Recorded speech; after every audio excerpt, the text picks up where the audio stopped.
Let's talk about the unprecedented crisis facing the travel industry.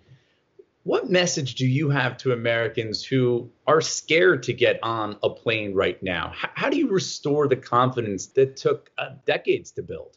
We are not promoting flying. We are not suggesting you fly, but we know that people indeed have to fly.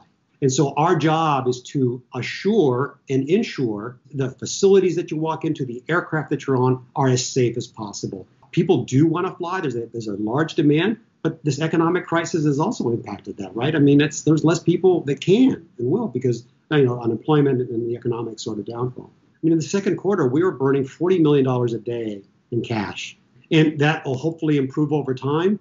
But, we used to make a decent amount of money for an airline just a few months ago. And so it's been tragic. It's been tragic on all those fronts. But what we tell our employees that we are going to be a smaller airline for some time.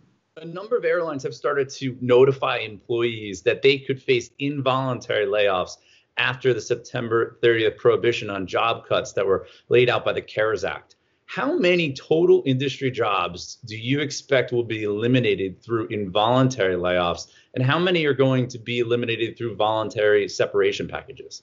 I think what every airline that I know is doing everything they can to, as much as possible, avoid that unnecessarily involuntary furloughs. But the numbers are going to be large. I mean, the size of the industry is going to be 30, 40, maybe 50% lower for some time. And to some degree, that percentage will be the number of people that are reduced because it's a high fixed cost, sort of industry. And in order to survive, we have to work through that. And then hopefully things begin to recover and we can bring everyone back.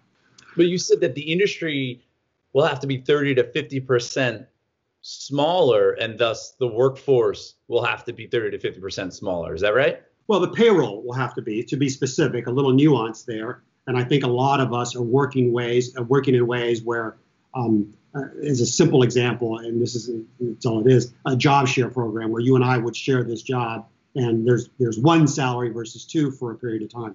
So the payroll costs will have to be down. So it's not necessarily those people. And again, everybody is approaching that in different ways. Do you think all of the non-regional U.S. airlines will survive as independent carriers? Or do you think that this crisis is going to cause another round of consolidation?